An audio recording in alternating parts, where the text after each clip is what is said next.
Hello, friends. Welcome back to another episode of Jonah and the Pod. Today, we have a very, very special guest.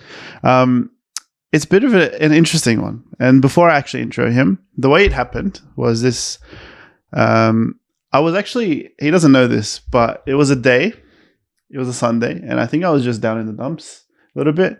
I think I didn't go to church. I think because I was like, my health wasn't good. Didn't go to church. I was really struggling, all this stuff. I was feeling very unmotivated. And then I received a message. And the message was like, hey, bro, I've been very encouraged by the podcast. I would love to hop on. And I get those messages sometimes, not about hopping on, but the encouragements part. But I think it was from who it was from was the thing that actually like mattered. So this is my youthling. He was actually he's a friend of someone that I've grown up with, and he came to youth, and that's how I know him. And it's really cool to see that he's still with the Lord, which is really cool. So everyone, please welcome Tien. Bonjour, bonjour. He's not French, by the way, but yeah. So Tien. By the way, this episode is literally just going to be a catch up because we haven't seen each other probably. Like we've probably seen each other, but we haven't like. I think it's been like spoken since 4 years, probably. 4 years. Yeah. Something 4 like years, that. probably most likely. Yeah, that's crazy. So last time I saw you were probably around 14 years old. Wow. You know, I kind of remember when I was 14. Like, that was when I was in year 9, I think. So now I'm like first year student. Yeah, that's crazy. Yeah, this is wild. So we're going to just catch up and you guys are going to see it. We'll probably go into a bit of your testimony as well. Yeah, and sure. We'll just see where the convo goes. Firstly, what are you doing at uni? Well, I study at University of Sydney, and I'm doing physiotherapy. Oh, right. Okay. Yeah. Oh, there you go. That's cool. If you were studying at Macquarie, I could have hung out and stuff because I worked there. Nah, I don't know. I was always big on going USyd. I don't know why. Yeah, it makes sense. Like it was either UNSW or USyd, and I hated tri-semesters, so yeah, let's go USyd. Fair enough. But yeah, that's cool. All right, look, there's a lot to catch up on. Mm-hmm. I mean, the people watching probably confused, but yeah, 100% now. 100%. Sorry, guys. Sorry. It's okay. Tell me what's been happening. So last time I saw you in youth, you were sort of like Tien was always the excitement. He was always he's always bubbly, always like so much energy. You can probably tell by his like the way he speaks and stuff. No. Yeah, I mean it's good, not a bad thing. I know it's good, but. Yeah, like I think what's best is that I actually tell you from the very start before even coming to you. Do it. Because like honestly, it's been a really big journey. Definitely for the past 4 years after leaving Toongabbie, like I think it was probably craziest moment in my life. From like year 11 to now. It's like I've changed like every day. You seem a lot more confident and stuff like that. Oh, was I not? No, you were confident, but you seem more confident. Nah, like I think let's start from the very start. When I was first born, because I was context. I watched only a few of these podcasts, and okay. I watched like 7 of these podcasts, and I was like, oh, I need to hop on. But yeah, let me start. So. Yeah, I was born into a family where my mum was Buddhist, and my dad he was actually Catholic, but he didn't really practice it that much. And what happened was my parents actually didn't care about religion, like at all. So they valued family first, and that was the main conscious decision the entire time. So what ended up happening was went to a public school, but then eventually changed to a private school because my parents wanted me to go to a better education school. And what happened was I went to a Anglican school, and then that's when I met Elijah, which is just a school friend. And how do I relate it to them? So pretty much Elijah is the son of my godparents, I guess, because Ray and Oh, Nicole. are they your godparents? I think so. I think so. How do you not know? I don't know, but Okay. I was the page boy at their wedding. Fun fact. Oh, okay. So Wow. like I've like I said before, I've known these guys since birth, pretty much. Yeah, 100%. So Elijah is the same age as Tien, which Yeah. is 18. Mhm. And I've known Elijah since his whole life. Wow. And then Tien came through Okay, Elijah. yeah, let's keep going. Let's keep going. So yeah, I met Elijah, and yeah, we became like best mates from year 2 to year 6. And what ended up happening was in year 7, that's when we like all went to high school, right? And that's when like you're eligible technically to go to youth. So I actually found out like later on that Elijah and my 2 other best mates were all going to youth, and I was like, bro, why am I not invited? So then Elijah's like, "Oi, just like hop on the train, like go ask your parents, and then we'll go." So then on I the asked train. like hop on the train to come to you. Okay, I was So like, I was like, oh, 100%. And like I asked my mom. My mom didn't care. She was like, "Yeah, go have fun." So yeah, what ended up happening was, I joined Elijah and my 2 mates. Shout out Ethan. Ethan asked me to shout him, and Lucas. But what happened was we all came to like in Elijah's dad's car, Ray. He took us all to Tungabi, yeah. And that's when Jonah was my youth leader. Yeah. And honestly, like what ended up actually really happening was I actually came to youth for fun. Clearly, as I've said before, like I just really wanted just to have fun and purely like that. Like Christ was not on my mind at all, and I didn't really care. But when it actually came, like youth was structured where we had games at the start and like just catching up with friends and whatever. But afterwards, like we would go down and read the Bible and actually do all those like things. You know what I'm saying? And yeah, through year 7 to 8, I knew the Bible people believed, but what ended up happening was I didn't really like understand it properly. And whenever like you asked me a question or someone like from like one of the youth leaders asked, I just said in my head, what would a Christian say? And I just say the answer, right? Like, because I knew the values of Christian, like, oh, love, serve, do all these things, right? But it actually didn't really matter to me. Rather, I just said it because I knew that's what the answer you were looking for. And by this point, when I was year 9, 2 of the friends left, and it was just me and Elijah, right? And we were actually just talking about him. So Joel, so he was like leading the talk, and what actually happened was, he said, "Guys," and I'm paraphrasing because I don't really remember now. Yeah, that's fine. But he said, "Yeah, like guys, don't come to youth for fun. Come to youth to learn about God. And if you're not coming to learn about God, don't come at all." And I had massive respect for the youth leaders, and I respected his value, right? So at that point, I decided like, and I told Elijah, bro, there's no point in me coming. Like, I'm coming for fun, and I'm coming for the wrong reasons. So yeah, it was really heartbreaking because I loved going to youth. It was such a blast, and yeah, it was really heartbreaking. But I knew this was like the right decision and what happened. And at the end of the day, like from Tungabi, I felt so much love from the youth leaders, and also like I don't know what you remember Alex. Yeah. Yeah, was he MTS or what was his role? He was the pastor of the church. Oh yeah, so he was the pastor. So yeah, Alex like showed so much love to me, and I couldn't like go there and fake being there. You know what I'm saying? And that's when I decided not to go. So from then on, Would you say that was like out of guilt? Not guilt, but truth. Like I had to live with that. If I kept going, like I was like, no point. Like it just hit me. I'm like, I can't.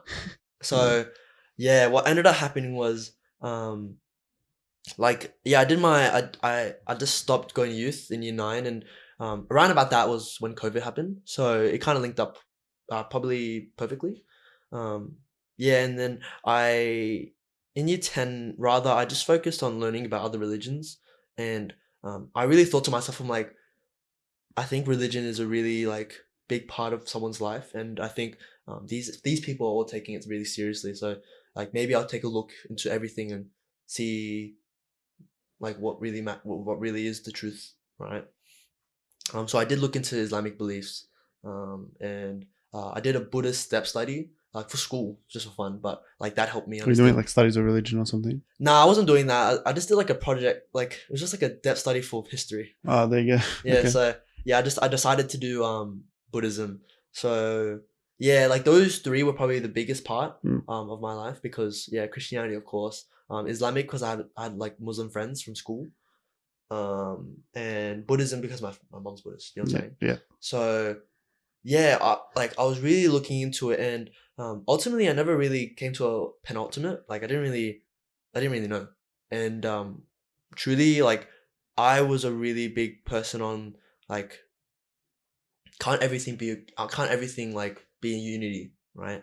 So I think I just made this false assumption, right, in my head that yeah, like why can't like all these religions like be the same, like exist, and then there's like one God that does everything, right? That's what my head was, and it was just a young brain thought. But I realized, like thinking about it, I'm like, oh, if I actually believe what Christianity says, God says he's only one, and there's only him, and if I believe in Islamic, God is only the one true king.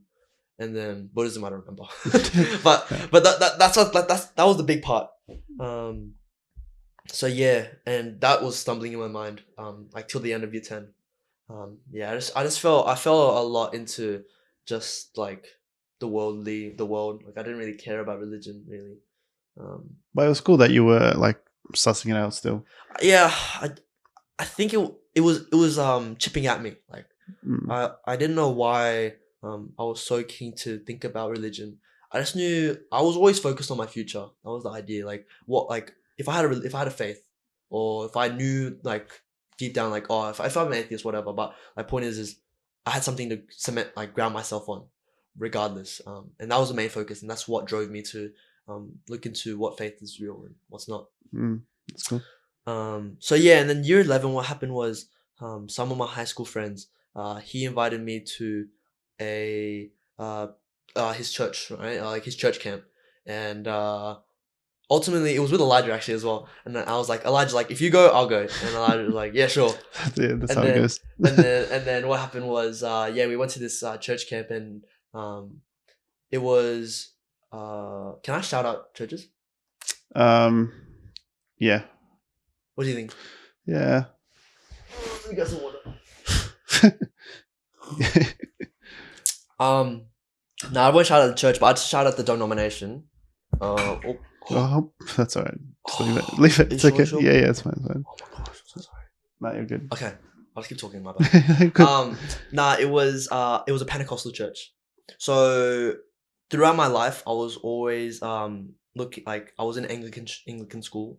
At youth, I actually didn't know it was Presbyterian. Look, we barely were Presbyterian, for being honest. Yeah. No, but like I think in back in youth, what was really, really like the best thing I learned from it was that Joel said, guys, don't trust what I say. Yeah. Trust what the Bible says. Yeah. Right? And whenever your youth leader says anything, ask him, can you show me in the Bible? And then that keeps them accountable. Mm-hmm. And yeah, that stuck with me throughout my life. Yeah, that's good. But yeah, let me go back to year 11. So yeah, my friend invited me to his Pentecostal church. And what ended up happening was I went to the camp, and yeah, I really did have a really good time there. Fun, like lots of fun.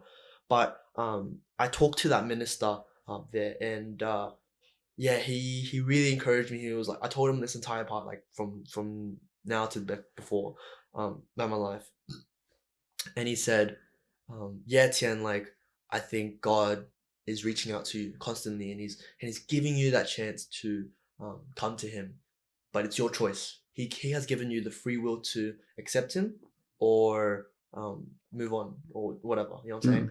And that really hit me. I was like, bro, like I wish God just made me like say yeah, you know what I'm saying? But yeah, it was truly a blessing to see that I had that choice to make. And so that's when you gave your life to Christ? Nope. Okay. Very good. So my bad. I'll keep going. But yeah, what ended up happening was there was a call to action at the camp, right? And yeah, I decided not to, surprisingly. And afterwards, I'm just gonna move the mic a little bit. Yeah, that's fine. Move a bit closer, just so they can see your face. Oh yeah, sure. Sorry, my bad. Nah. So what ended up happening was I didn't accept the call to action, and one of the youth leaders, well, he still like said, "Oh, Tian, can I pray for you?" And I'm like, "Yeah, like why not? Like, I feel like there's something hurting." But yeah, he prayed for me, and yeah, like after that, I chilled. Like I didn't go to church or anything, but I just like went back to school like normal. And this was the start of year 11. But yeah, later on, Ethan back from the four youth boys, he invited me to another church camp, and that was, can I shout out my church? Yeah. Yeah, and that was St. John's, Parramatta. Oh, I know some people that go there. Yeah. You know Chris Christensen? Chris. Yeah. Yeah, Chris. Yeah. That's so weird, bro. He Oh, was yeah. in my grade. Oh really? Yeah. That's Pog. Okay, yeah. I'm good mates with him at 5 p.m. Yeah. But yeah, your just point at is 5 p.m. like. So you're good mates with him at 5 p.m. No. I don't really see him other than 5 p.m. Your 5 p.m. session. Yeah, 5 p.m. Okay. session. Yeah, sorry, my bad. You're good. Let me keep going. Yeah. So Ethan invited me to his church camp, and I ended up saying yeah because he invited Lucas as well, and what ended up happening? Oh, it was free as well. So Ethan's like, yeah, I'll get it free for you, because the main issue for me was like price wise, like I didn't want to burden my mum. Yeah. And right. that was the most important thing. Like regardless of whatever, I was like, oh, like I can't go if my mum has to pay. I don't want her to pay. But Ethan was like, yeah, like people have got you, like they paid already for you. So I was so blessed to have that. That's cool. Yeah, and I went to that church, and what happened was there was a brother there. He was my youth leader, and his name was Hassan. And what ended up happening was he shared a little bit of his story to all the year 11 and year 12 boys. And he came from a Muslim background. And what ended up, this is what I remember. What ended up happening was he admitted he was Christian to, like, he put his faith to God, and he told his family that he became Christian. And what ended up happening was, like, his family, like, completely didn't, like, mesh with that. And, yeah, like, he just got a lot of hate, you know what I'm saying? And for me, like, that was the craziest thing, like to me, it was just the craziest moment, because, like, how, from me who was raised as, don't worry about religion, family's number one, and family's always got your back. Like, for a son to break that mold and say, actually, I'm Christian and I believe this, I believe that God is real, right? And like that Jesus died on the cross. God, yeah, Jesus died on the cross for me. Yeah. You know what I'm saying? And like that really, really hit me. Like, especially after that first church camp, I was so like out of it. I didn't know. And like afterwards, what ended up happening was like everyone left to go do games or whatever. The next thing, and I actually pulled Hassan aside. I'm like, hey, Hassan, like, can you tell me more about your story? And I want to tell you something about my story. So yeah, that's what ended up happening. Like we just had a chat. Yeah, like I gave him some of my part. And like the hardest thing for me to admit I was Christian was saying that, like, my family's still number one to me. Like, how can I put God in front of that? Like that was the craziest thing. But yes, that's also very admirable, I think. For Hassan or me? For you. Oh, like we know now that God is first always. Yeah. But to actually have like a love for your family that is that strong, where you're just like, how can I love something more than my family? Because your love for your family doesn't decrease. Yeah, it doesn't decrease. But the love for God increases. Yeah. So it's actually admirable that you had that sort of feeling. Oh, I didn't think about that. Yeah, like it was too hard for me to say I'm Christian because of that. But what actually ended up happening was the second night, the minister he did a like call to action again. And what ended up happening was like I didn't do it again, right? And I was actually so like I was so hurt, like saying like hurt, more hurt than before, and I was really annoyed, and I didn't know what to do. Sorry, what were you annoyed at? My heart hurt like when everyone closed their eyes, and like the minister's like, oh, put your hand up or raise your hand if you want to someone to pray for you, and like ask for you to come to God. I didn't do that, and like the longer I held my hand down, the more weight it felt on me. Yeah. And I didn't know why. I just couldn't comprehend that. Yeah. And then afterwards, like I was legit about to like fall in tears, because of that, and I didn't know why. So when everyone, and then after that, everyone like went to go sing praises, like songs of praise. But I actually like pulled Hassan aside, and I was like, "Hey, Hassan, like, can we talk? Like, I don't know why it's hurting." And that ended up being a 2 hour long conversation. Like it was late. And what was good was Hassan really just broke down what does it really mean to be Christian. You know what I'm saying? And he asked me that question, and I made up some response, but ultimately he gave me the answer, which was like, "Here, Hitian, like, do you believe that God sent Christ and he was on this earth?" I was like, "Yeah." And he's like, "Do you believe that Jesus went on the cross and he died for your sins?" And I'm like, "Yeah." And he's like, "Well, I think the last thing was, do you believe that he resurrected?" Yeah. Right. Yeah. Yeah. And I was like, "Well, yeah, 100%." And then, well, he's like, "Well, you're Christian, but you had to say it." All right. That was that, and that's the last part you're missing, Tian. And I was like, "Oh." I was like, "What?" And then we kept going in that circle, round and round. But the more we kept talking about it, eventually I decided, I was like, "Yeah, I believe these things." And he explained to me, is like, you can still have family like pretty high, and you'll eventually realize. But the main thing to being Christian is that believing that Christ died on the cross for you, sure. and all that, right? So I was like, wow. I was like, and I'm like, "Yeah, I'm Christian." Yeah. And then Cool. he's like, yeah, and then he's like, "That's my brother," right? Yeah. And then actually admitting it to him was fine, like the first part, but the next thing was actually admitting it to like Ethan, right, who invited me, and it was actually the scariest thing. Like I don't know why, it just felt so weird telling him, because all this time, like he's known me for like 6 years, like 6+ years at that point, and I was not Christian. You know what I'm saying? So Did he know you were not Christian? yeah, he knew, 100%. Yeah. Okay. And that's why he invited me. Yeah, so like for me to admit it to Ethan was like the next step, and I was so nervous asking him or telling him. But I remember like I just pulled him aside from a chess game, and I'm like, I whispered it in, and I'm like, "I'm Christian." and he's like, "What?" And then like he was like, "That's great." But and then that was the rest of that. But yeah, after that, I didn't know what church to go to, so I decided, I'm like, "Oh, from now on, I'm just gonna go to St. John's Para. Like, I'm just gonna keep going to that same church." So the camp was for that church? Yeah, the camp was Yeah. for that church, and that was Okay. like mid year 11, so mid 2022. Yeah. Okay. Yeah, That's cool. yeah, and then I decided from then on, I'll just attend like their service. So yeah, and their service is a little different, where they have on Sundays, they do like a youth like service. So it's like from all the way from year 6 to year 12. Like everyone goes to this like kids like high school service, and yeah, and I was attending that from year 11 to year 12.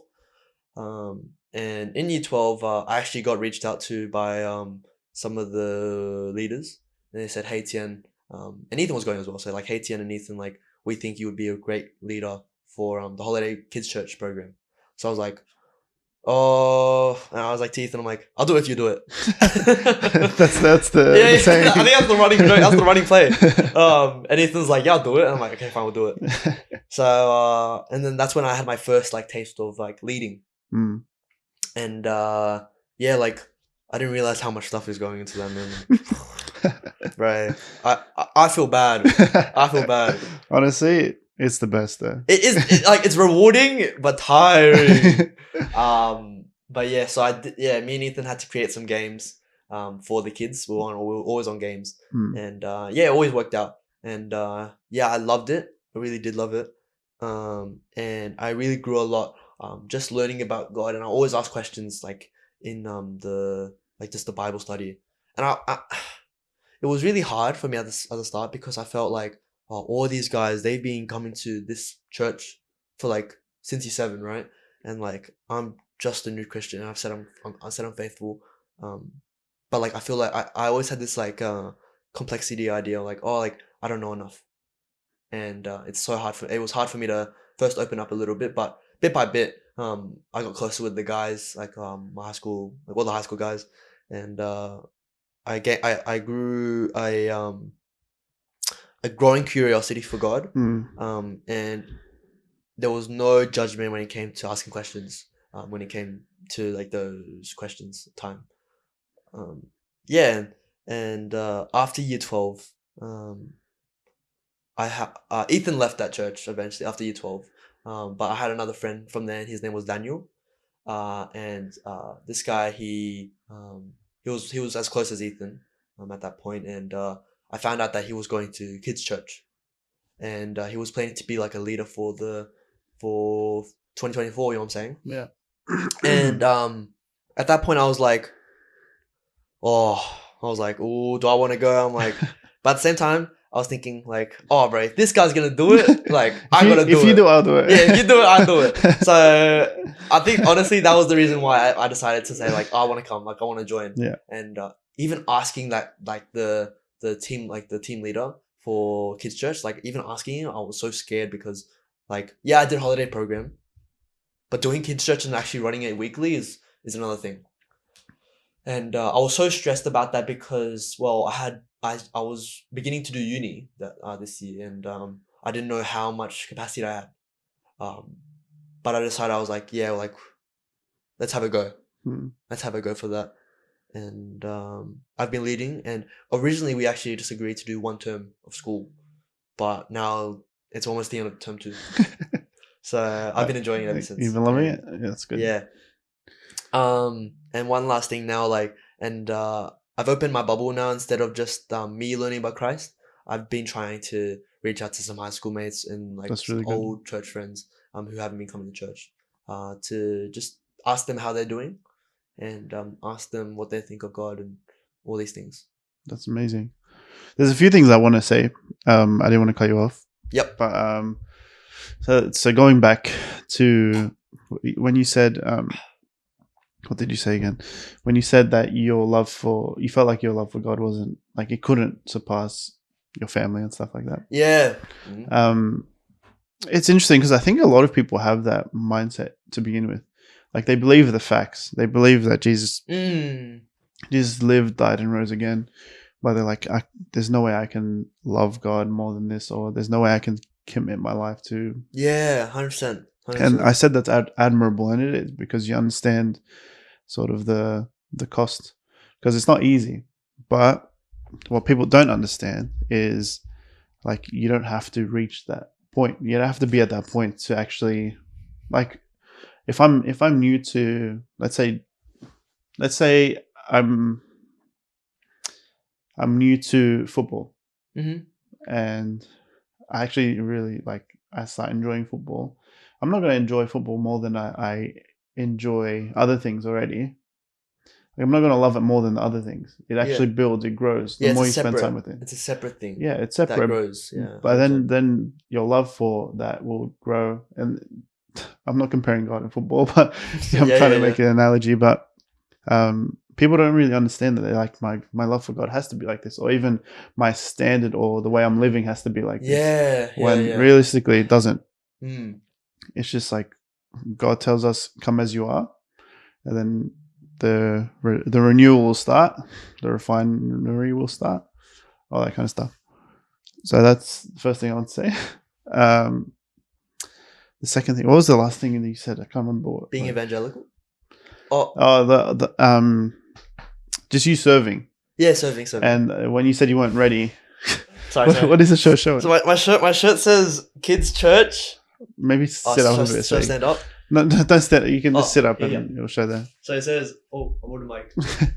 Say, talk. Oh, it says kids church, at St. John's. There you Nice. Very So cool. yeah, that's what it says. So kids church leader. It's Yeah, I'm cool. a kids church leader. So you said initially you didn't feel like you didn't want to. Oh, like be involved? I'll tell you why. So when I got offered to do holiday, I was really like surprised because, well, I'm actually a new Christian. You know what I'm saying? And like I felt like I don't know enough, and I still don't know enough. You know what I'm saying?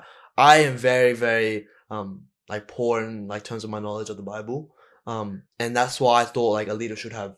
I thought a leader should be able to answer every question, because when it came to going to your youth, like your to like Toongabbie youth and even youth at St. John's, like I always had the presumption that like the youth leaders knew a lot, and I felt like, bro, I don't even know enough myself.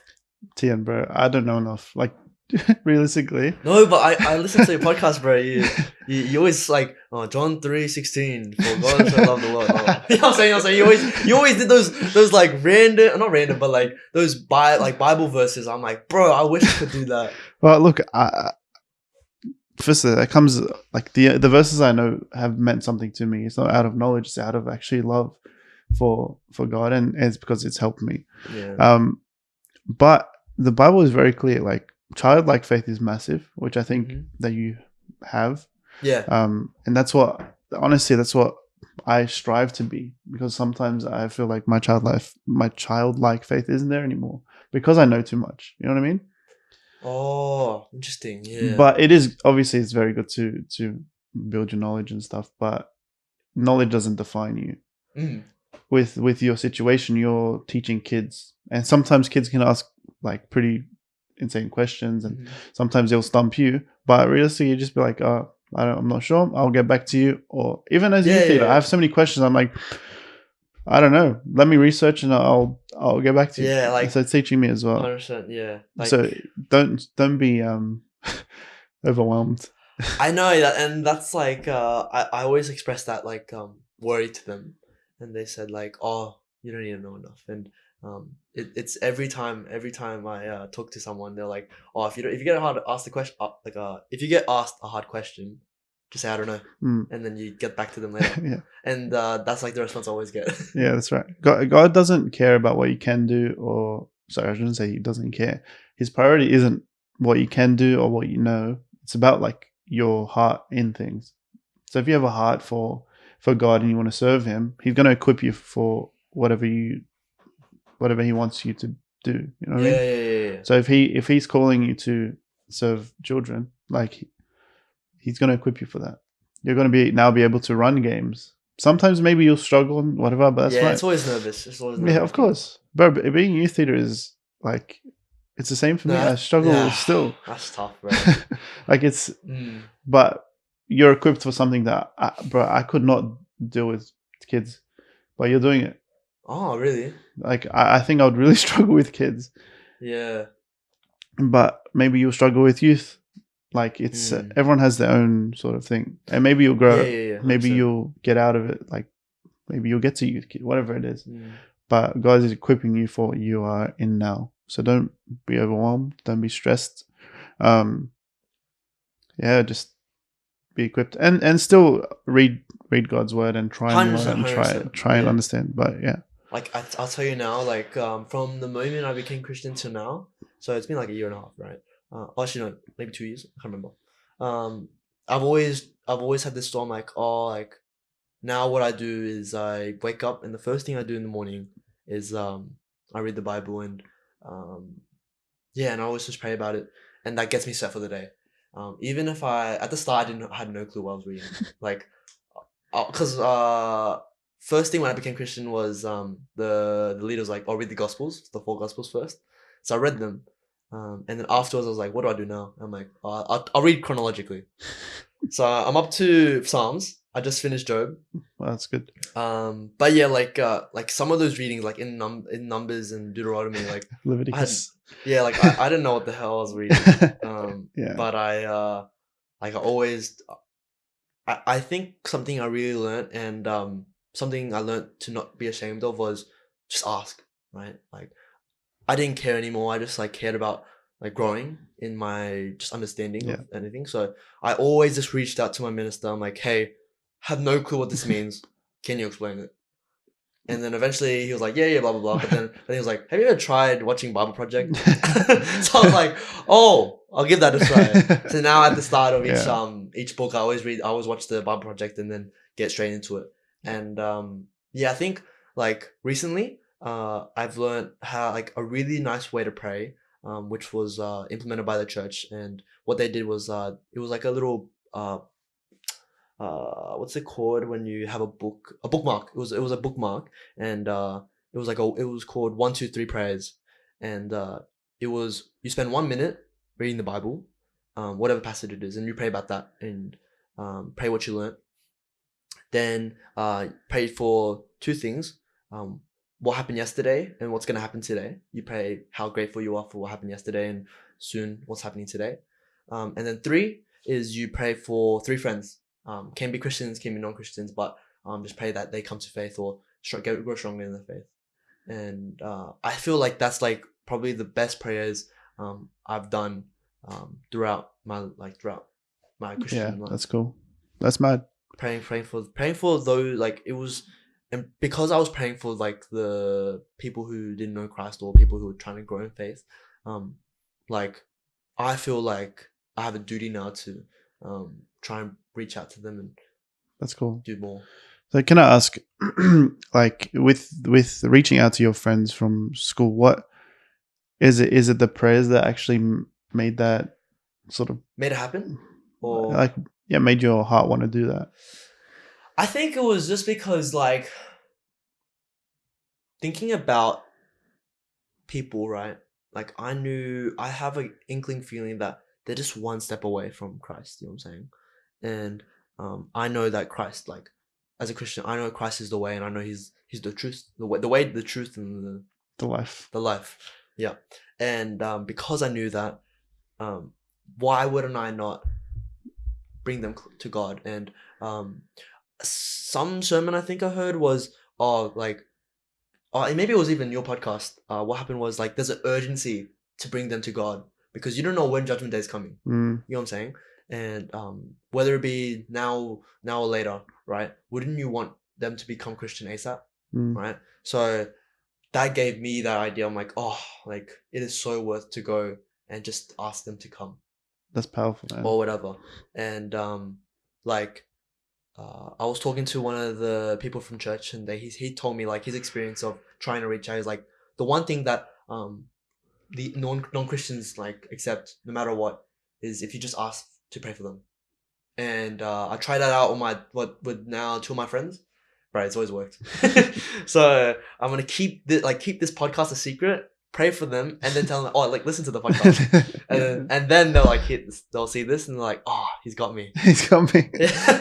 But honestly, like, yeah, each interaction with my friends, like, I legit just randomly texted them, just like how I texted you randomly. Like I was like, hey, do you want to have lunch together? And we'll just chat about like your life. I haven't seen you much, and they tell me everything, like, because we're also close, right? Like me and my friends were always close. Yeah. But just getting down to that and then asking them about like how their faith is and what they're thinking about.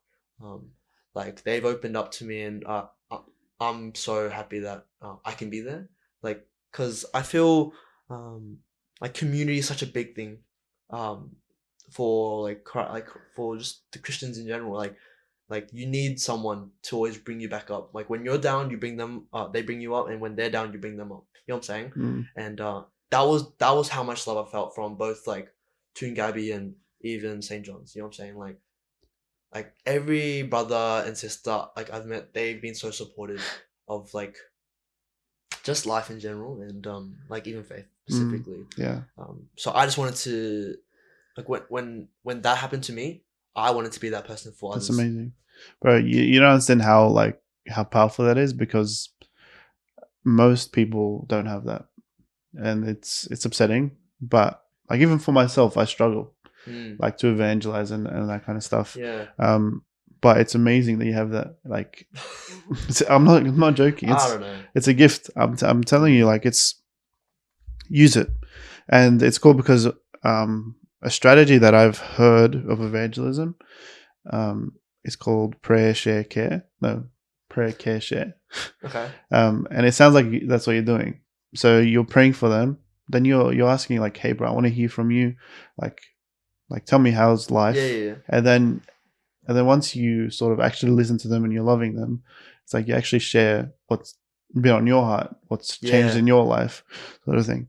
So it's amazing, because I think God's using you in many different ways, and it's so cool to see. Because like I said before, I just knew this like 12-year-old to 14-year-old, like, just like maniac at youth. Like, whoa, I was the life of the party. Yeah, that's what I mean. But like, you always need that maniac. You know what I mean? Like, you were fun, right? Yeah. And to see you actually grow up into this young man that is actually doing stuff for the Lord is amazing. It's cool, and I'm sure it's impacting Ethan, Lucas, Elijah, all the your friends around you.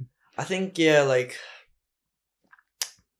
it was just such a eye-opening experience from year 11 onwards, and it's just I had this inkling that it's always good to reach out to your friends and those who don't know Christ, or those who might not accept Christ temporarily, you know what I'm saying? And like, I don't know, after watching a few of the podcasts, like I thought about it, I'm like, why am I just sitting here and not doing anything about it? Like I know how you said it's hard for you to be evangelical, but even like making this podcast and talking about Christ was enough for me to say like I need to do something, you know what I'm saying? And that's, I guess, a way you can always try and reach out to someone, you know what I'm saying? And it was just so eye-opening to that idea, and that's what really led me to try and reach out to my friends. And I just wasn't afraid of getting told, nah, I don't want to know, or like, nah, I don't want to hang out or anything. Like, reaching out and was enough for me. And whether or not they accepted was up to them, you know what I'm saying? I just did everything in my capacity to do the best I could do as a Christian brother or as a brother to them. And that was enough for me. Like, that gave me the reason to do it. Yeah, that's cool. You know, it's it's cool. I think often we think about like how many people we can reach and all this kind of stuff. Like I want to reach millions, or I don't know. Yeah. That kind of stuff. And what's cool is I learned this. I don't know what you would call it, but I learned this about discipleship. And when you disciple one person, let's say you and you're just immediate friends, once you disciple them, we call it disciple cycle. So it's like just from you're discipling them. Then when they grow up, like in their faith, then they just start discipling someone else, and then they start discipling. It just grows and grows and grows. So it's like a pyramid scheme. Are you telling me it's a pyramid scheme? No, not at all. But it stems from one person actually discipling one person, and then it expands into. 100%. So who knows where this line started? You know what I mean? What do you mean? You do know where it started. Through Christ Himself, bro. You're right. But like. Yeah, like it's cool. Like you're saying you heard my podcast and it made you want to do more. But for me, it's like just looking at the people around me. I want to do more, sort of thing. Like, you know what I mean? Yeah, like I have the same idea where I see so much at St. John's, and like the brothers and sisters there, they like do so much, and like even if they're struggling, right? Even in like I heard like right now that at youth it's hard for them. But even through the hardship, they are still powering through, you know what I'm saying? They still love their people, their kids, and like they're taking care of them, and even if it's hard, they don't care. You know what I'm saying? And I think it's just the power of community and power of Christ running through their veins, and like and that's really what's pushing them to do what they can do. And like some things for me, like I thought it was out of my capacity, you know what I'm saying? But God makes time for me in my life to realize you can do it actually, Tian, and that's also me like what led me to come here and like make time for you and really just reach out to people who listen. I can't wait for like your brothers and sisters at Graceway to hear me. You know what I'm saying? Yeah. I think that was the most interesting part because it's always this is some person from my church, but now hopefully through me like you'll be able to reach out people other than church, you know what I'm saying? Yeah, it's true. I think that's hello, if it's your first time listening. I'm Jonah. A lot of my friends are gonna listen to this, so I can't wait. But yeah, like you doing this and consistently doing this, I feel very encouraged by it, and I know that through whatever means, you'll reach out to someone new, someone who hasn't heard about Christ, and that's more than enough. I think God says, right? As long as you, whether it be millions or even one, right? Reaching out is enough. Yeah. And let God do the work. Yeah, I mean, thank you for the kind words. Yeah. But even like as I prayed before, it's like if one person watches or everyone watches, like I want, even in life, not just this podcast, but I want to have an impact on one person. I want God to use me for just one person. I don't care about the infinitesimal people, but like if I can help one person in the slightest way, then these 50 episodes that I've recorded is worth it. Yeah, you know what I mean. 100%. So, like, and I can tell you right now, right? Like, well, I'm living proof of it. You know what I'm saying? Yeah. Like, and like I think that is such a blessing for you to know that. Yeah, like you doing your thing has done work. Like, yeah, and I'm so grateful for it. But yeah, I remember also now thinking about it. I remember as soon as I became Christian, I tried reaching out to everyone. Like I messaged Joel, I messaged Roger, like I messaged everyone, and I said thank you so much. And that's cute. I think it was just like a wow, like so many people have tried reaching out to me, and finally, it's worked. And I heard that Nicole and Ray actually like were praying about me ever since youth. And I just didn't know.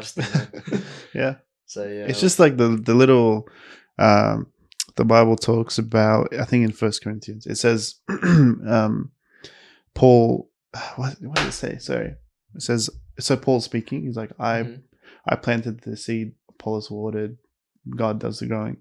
So I think in life you have these people in your life, whether it's Ray and Nicole or whether it's Roger, Joel, myself, whoever it is, it's either we're planting a seed or we're watering it. And then it can be 4 years later that the water that has been poured or the seed that has been planted is actually coming to life now. We're seeing now a flower. We're seeing this actually flourish into something.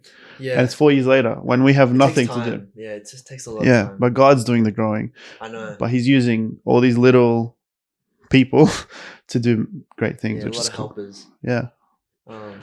Yeah, 100%. I agree. I think, yeah, even it just reaching out to someone, I feel like is the best thing a person could do, right? Like showing that you care for them and telling them, hey, I think that God is trying to reach in your life, and right now, like even this moment, you can come to God. Yeah. Right. Like just saying those words to them is enough for me. Like to tell, like to say, and I know God loves that. God appreciates all that we do, and like to me that gives me so much joy. Just knowing that there's another brother in Christ, because I know now that Christ is the King. You know what I'm saying? Yeah. I when I hear your story, I was gonna say this, but it's like God is chipping away at your heart slowly but surely. Like the first camp, you were there, but it wasn't. You weren't fully there, and then the second camp, you're like, oh man, it hurts more, and then I just it's like slowly chipping away. Yeah. Well, I actually probably started from Elijah inviting you to youth. Yeah, 100%. And by the way, I wanted to say, like, I think it's okay to go for fun.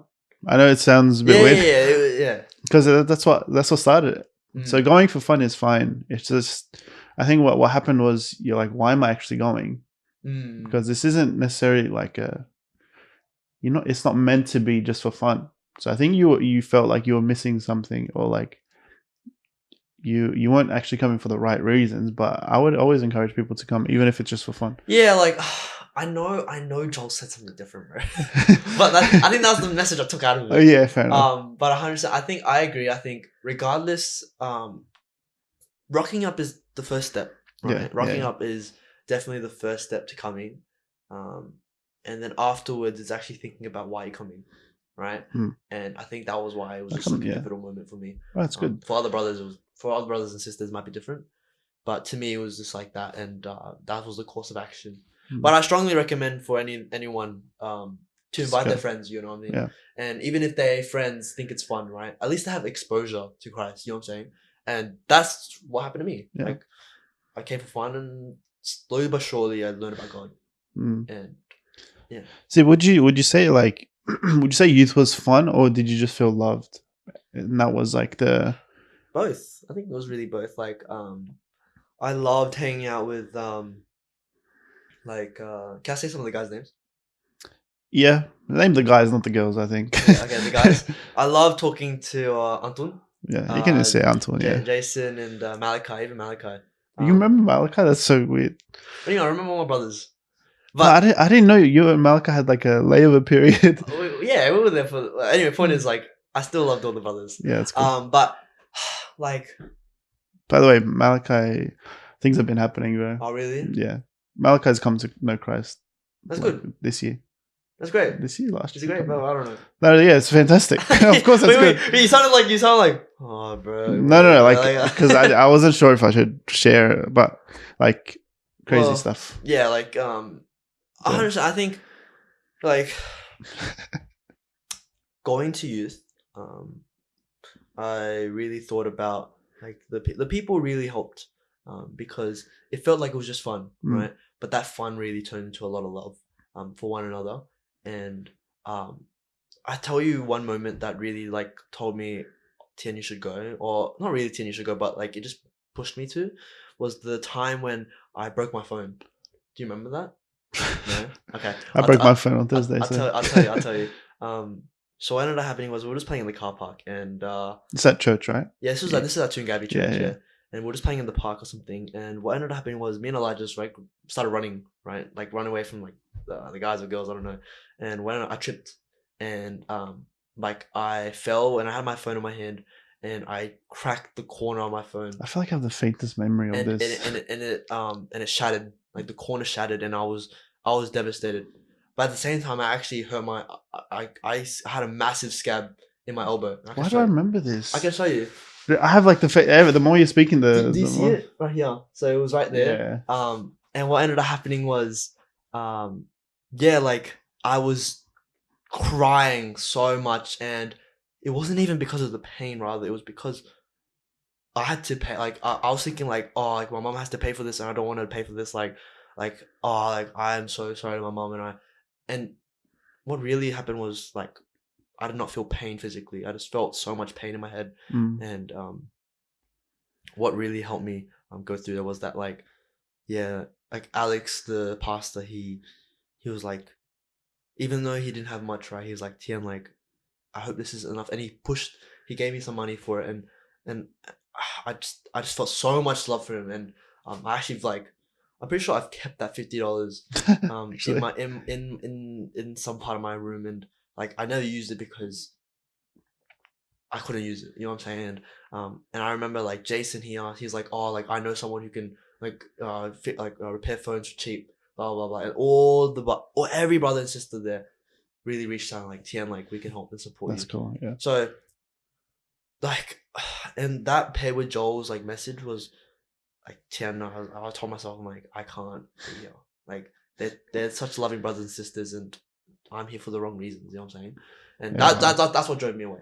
That's so interesting, because it sounds like everything that happened would be the cause of you to stay. You know what I mean? Yeah. Like the opposite happened, which is interesting. Yeah, like, I just had that guilt in me. Yeah.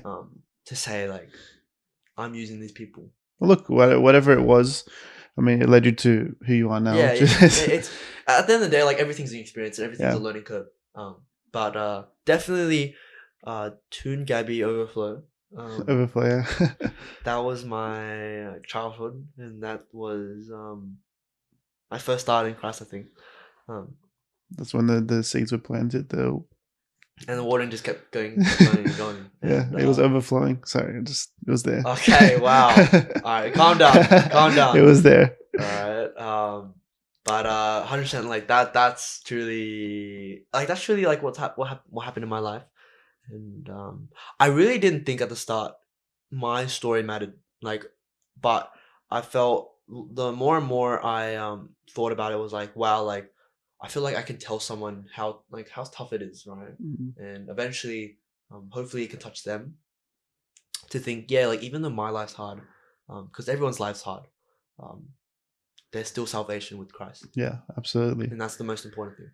I think from doing a lot of these podcasts, it seems like there's like a method to all of this. Like it always starts with like, it's like I knew about Christianity. I was raised in this home, or I went to this school, or I went to this youth, whatever, and then I struggled, and what was the outcome was because like I understood that I needed God, and that's how they sort of come to Christ. It's like the same like method. Whoa. If you listen to like, because I did a lot of obviously the podcast with the testimonies. I think there was 20 episodes of testimonies, and I'm like, I see a pattern here. Every story is different, for sure. But surely there's a slight pattern. Yeah, and it's just coming to realize something about God, and that realization really led us to come to Christ. What's amazing is that every single story that was shared to me has like importance, has some weight, whether it's to me, whether it's to someone else. Yeah, 100%. I agree. I think every testimony has some special part, and if you don't listen to the entire testimony, you're not going to get that special weight, right?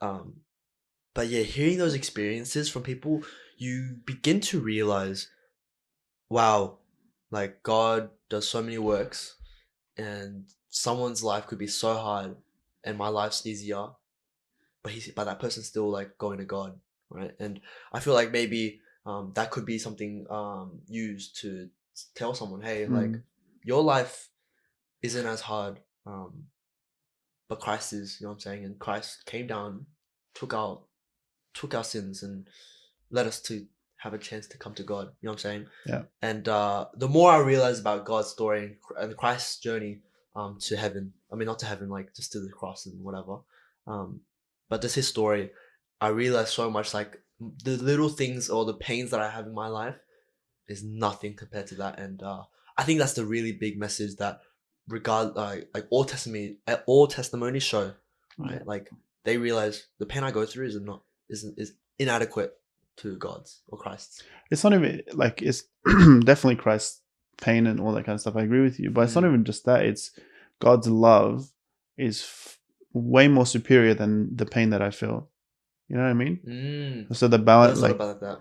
Yeah. So it's rather than the pain, it's actually the love that is more. Yeah, like the forgiveness that comes with it. You know what I'm saying? And and I think like, wow, I've sinned, and God still loves me. Like, I think that is really. I think I agree 100% now. Like, yeah, the pain, but also the forgiveness that comes with it. I'll maybe this will spin your head a little bit, but I think this isn't 100% fact, but I think there's a reason. A reason that God became man was so that man can what's the word? It's the famous moment. This guy never remembers the word. I always forget the word. But it's always it's been 40 episodes. It's been the same every episode. What's that word? What's that word? It's like so that we can relate to him. Oh, okay. It's because we understand that Jesus actually felt pain of rejection. He felt pain of physical pain. He felt pain of death and what it means to deal with death. All this stuff. And I believe there's many reasons, but one of the reasons is so that we can actually relate to him, and we can understand, like, okay, Jesus did struggle with these pains and all this stuff, but he got through it, and he dealt with the one thing that we really can't deal with. We can't deal with death, realistically. Yeah, we can't. But Christ gave us a way to actually transcend that. Yeah. So that's why we see Christ is greater than death, and Christ is greater than any other struggles, because the one thing that we can't go through, Christ has done that. Sorry. And so then we now can trust Christ with our life because he's greater than 100%. Yeah, that's really cool. So sorry, did you have something to say? No, you go. I was just going to say, to move on, what's been going on with Tian, and what's been on your heart recently? Me? Yeah. Well, there's no one else in this room. So. Yeah, sorry. What's going on with me? I think like I'm just in my like mid-sem, like just the break between sems. Yeah, it's a little stressful because I've come to help my family with work, and yeah, they just need a lot of support, and it's very tiring hours. Well, what do you do for work, if you don't mind Like they asking? do mold restoration. Mold restoration? Yeah. Oh, mold. For some reason I thought like molding something, but you No, mean like mold. yeah, mold. Yeah, As in so- like the Yeah, so basically, honestly, I just do a lot of cleaning, and I actually don't mind doing the cleaning, but it's just tiring. Like, I realize how hard it is to work, and it's like that the work I do there, like is just wow. Like it's just a reminder of I'm in uni right now, and I'm working on the side, but this work is already making me tired. I am not ready for for the next step. You'll be ready, trust.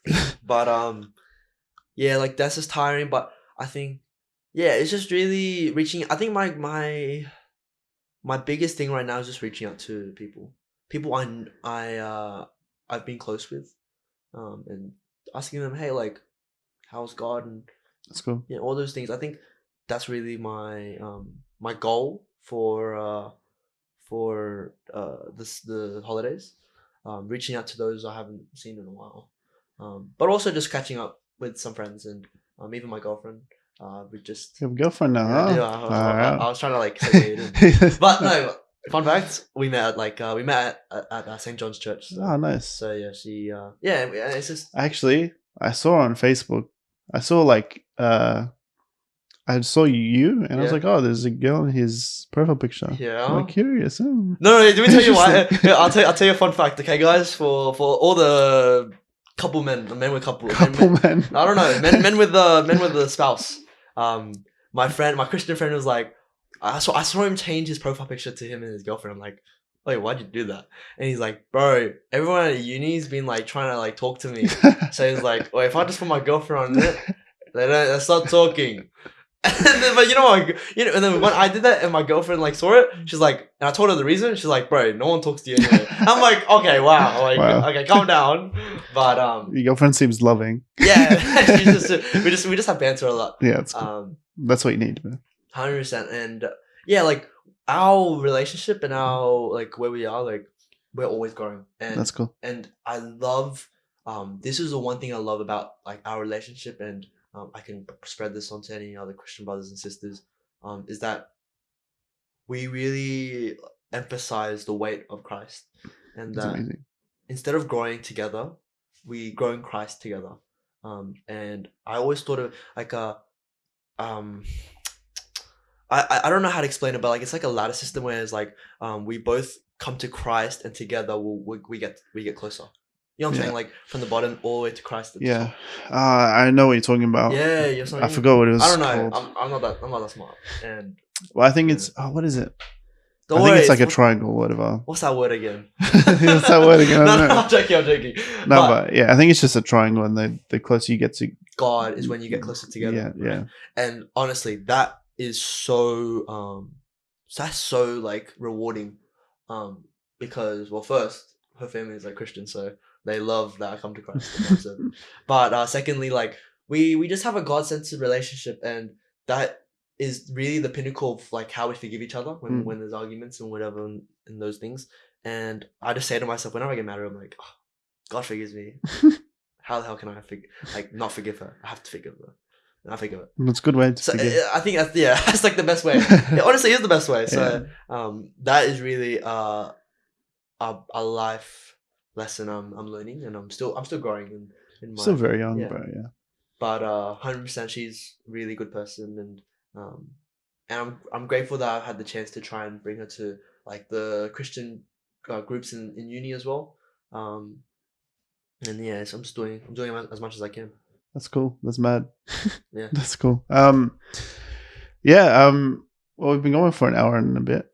Has it been an hour? What? I'm still down to talk about whatever. Well, is there anything else that you would want to talk about?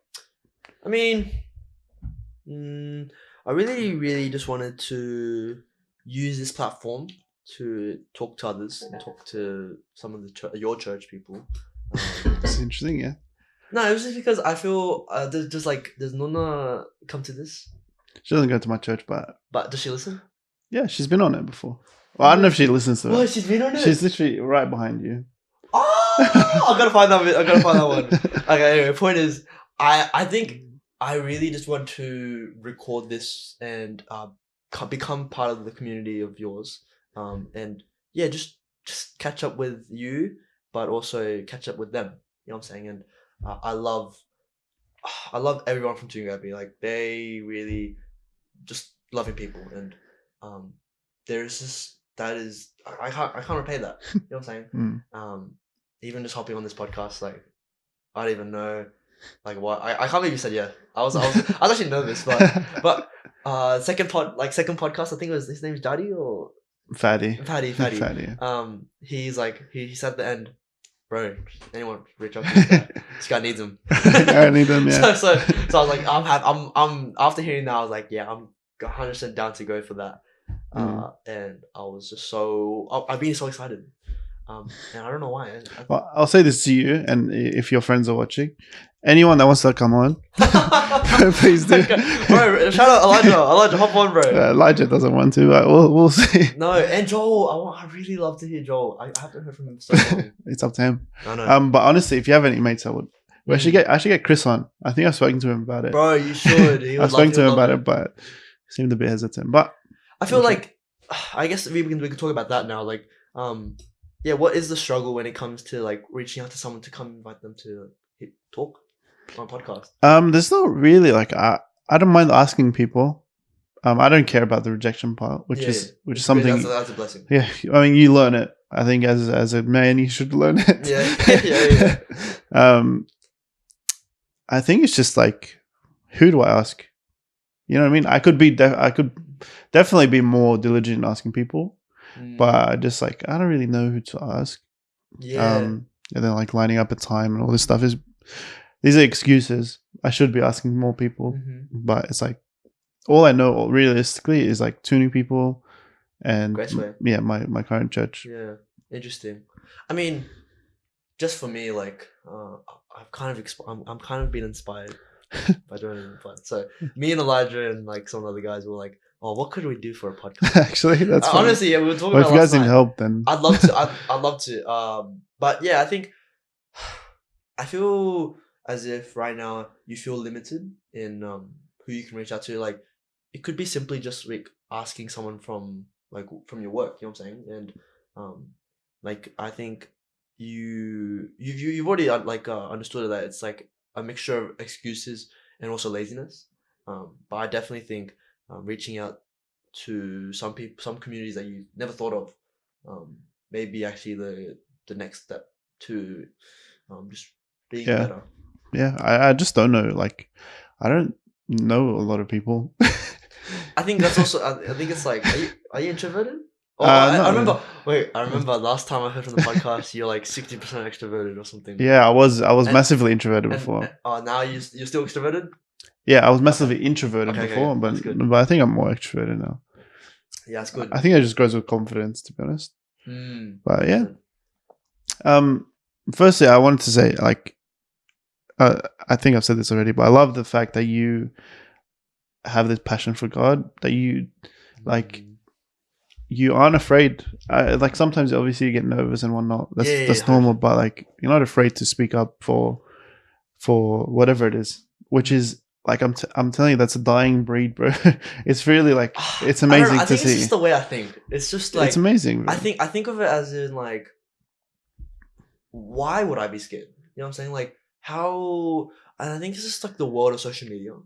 Where people think like, oh, what if I say something, I might get cancelled or something. Like, I just think, if I really believe in Christ, right, and I just really believe that it's the truth, why would I be scared?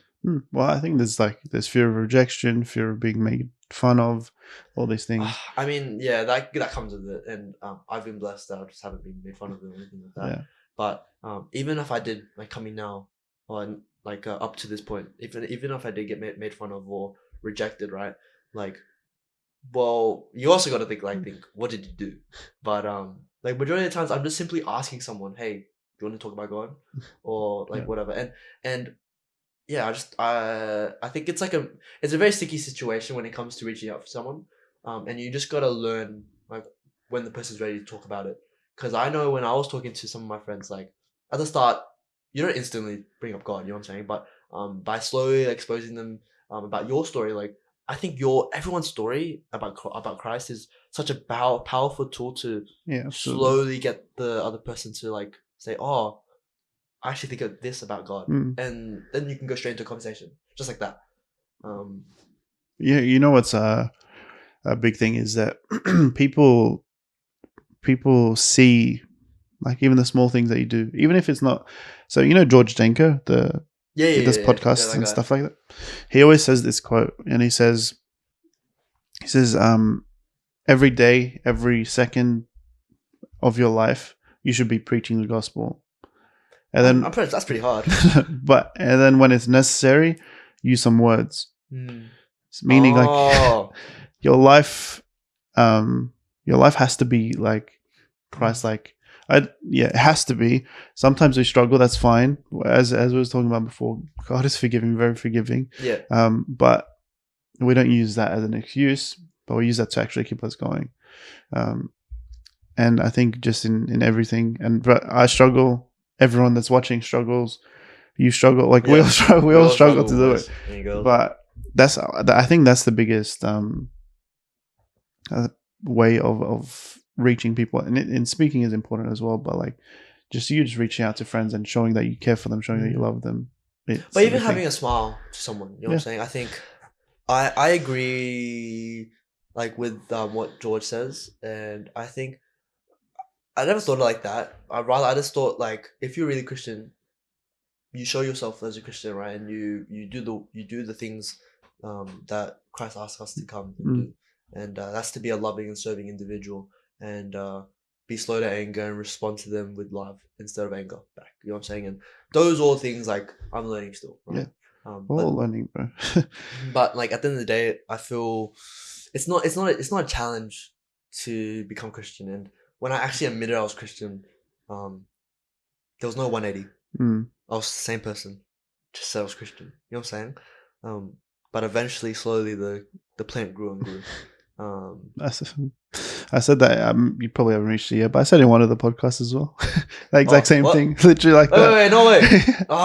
Sorry, should I have watched all the podcasts? No. I don't expect anyone to really watch any of them. Only me. I didn't watch them. That's the funny thing. I've experienced it. I live it out. I edit them.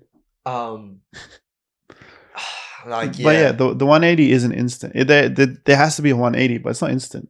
Like it's a slow 100%. Progress, and like my understanding of God is number one. I think that really I grew eventually, right? And it was just through the support from my family. Like I slowly realized time and time again that like, wow, God is always here. Even like sometimes when my family isn't here, like he's always there. Yeah. And I can pray. Never lets you down as well. Yeah. And he's just there. Like through those experiences, then I realized like I think really family is actually family's like 2 and then God family's number 1 and God's 0. You know what I'm saying? Like does that work? Does that work? God is number 1, family 2. But there's not even a ranking system when it comes to God. Like that's how superior it is. Yeah, like God's above that. Yeah. You know what I'm saying? And it seems weird when you say God is 0, but that's fine. We understand. Yeah, it makes sense, right? Hopefully to everyone. So like a way that sort of I understand it is I am third. You're third. Yeah.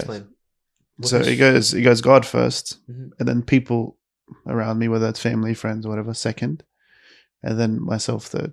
And then you get married, and then what's the rankings?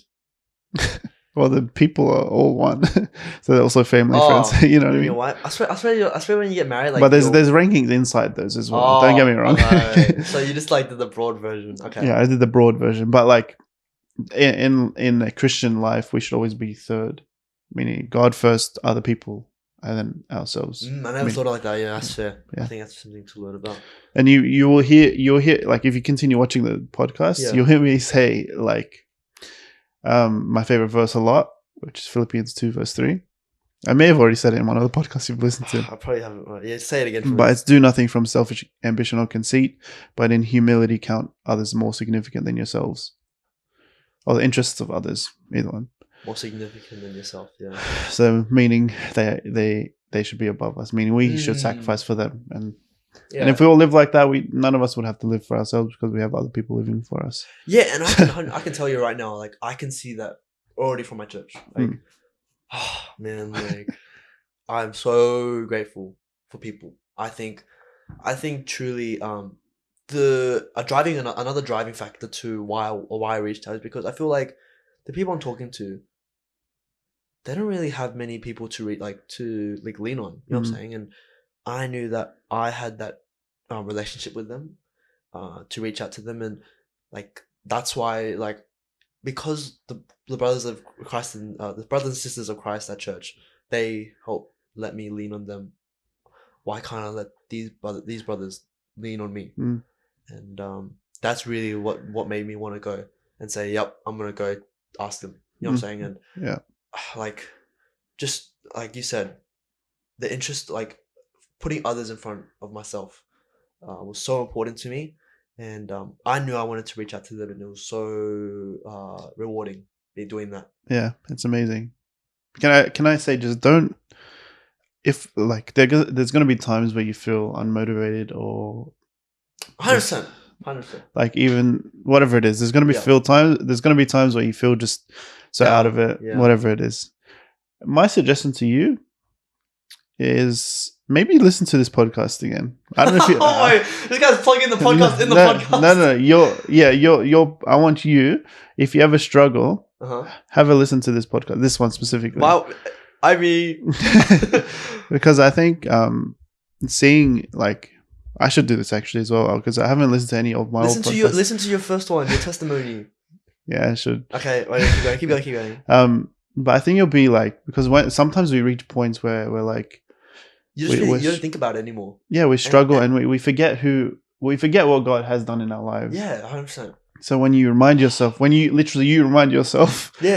watching it, then it will be different. I don't know if you like listening to yourself. I understand that. I understand what you mean by that, and I think. A thing that really does that for me is when I write my diary. So I bought a diary with Ethan, and we've been writing in it every week. That's cool. Every day, sorry. And each month I write like goals and all these things. That's mad. And like at the end of the month, I always look back and I'm like, wow, I've already done this much. You know what I'm saying? And and there are new things that happen in like spontaneously in the day, and you realize it, and I think that really like shows and proves to me like, wow, Tian, like you've done so much. Yeah, that's cool.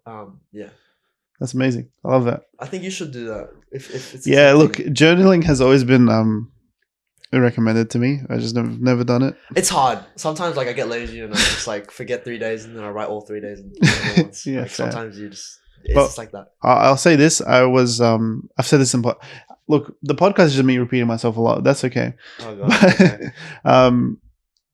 One of my friends told me, this was probably like episode. No, not in the podcast, but okay. I think it was 2022, early 2022. They said, because I often write down prayers, like for people, for myself, whatever it is. I write down the prayers, but they said to me, write down what God has done in your life, or that what I'm grateful for. And when I tell you this list was I saw that. I saw this. Like you wrote like a yearly prayer, and then like you look back at it and like, wow, it's been working. That was different. Okay, but similar. So with that, I ask people what they need prayer for. I'll add you to the list now. But I ask people what they need prayer for. Then 6 months later, I'll follow up and be like, how did it all go? Yeah, and then like I think that is probably one thing I don't do at all, and I think that's so. Yeah, praying for people is really heavy. No, but even like writing it down and looking back at it, like we just pray and forget about it, and like just think God will do it. But And like there will be some moments where you're like, oh, God does nothing for me, but then you have the factual, hey, does this prayer work? Yeah. Well, there you go. Yeah. You know what I'm saying? And I think, yeah, definitely I might implement that in my Do life. it. It's so good. Seeing how God works. And look, it's like one of three options. It's like God has answered the prayer exactly how they wanted it. God has like sort of like he's answering it. So he's like in the process. Yeah. Or God has shown me that what I wanted or what I was praying for was so out of whack, and he gave me something else that was actually the correct thing. Better. Yeah, way better. yeah. I It's agree. always one of those three. Yeah. But it's never like, oh, God let me down, or God did this. And it's like, it's always like God is working, which is amazing. And it gives you like gratitude. Mm-hmm. Even writing down your gratitude. There's a quote. It's gonna say, I forgot what it is. It's we often write our trials in. Sorry, we often write our blessings in the sand, but we write our trials in the concrete. Meaning our trials, our blessings, they just get washed over. Yeah, we tend to forget our blessings. Yeah, and we actually butchered it so hard, but we got there. We tend to focus on the hardships. Yeah. So yeah, I think it's just a forefront reminder. Yeah. To tell us, hey, know how blessed you are, and the biggest blessing is that you're saved. Yeah. Oh yeah, absolutely. And I think that is always the go-to. For me, that's the go-to one. Yeah. So like, yeah, Christ has saved. Yeah, it's true. I think we're good, sir. Oh, good to go. Unless you have anything else you want to talk about. Wow, bro. Honestly, I'll tell you right now, it's felt like 10 minutes. Yeah. Yeah. The podcast goes like this. That's how I don't even notice. My eyes always look down because I'm looking at the time. Yeah. So I try to be cautious around like an hour 20, an hour 30. Yeah, that's fair. So I think it's been an hour 20. Yeah. Anything else that you want to say? Can I do outro? Yeah, you can. Because wait, does the Future podcast let the guest outro? If they want to. Oh, I want to outro. I love outro. But firstly, I'll say thank you for coming on. Thank you for taking time. You. No, thank you. Thank you all for watching. And then Tian, you got the outro. Yeah, well, first, thanks for listening.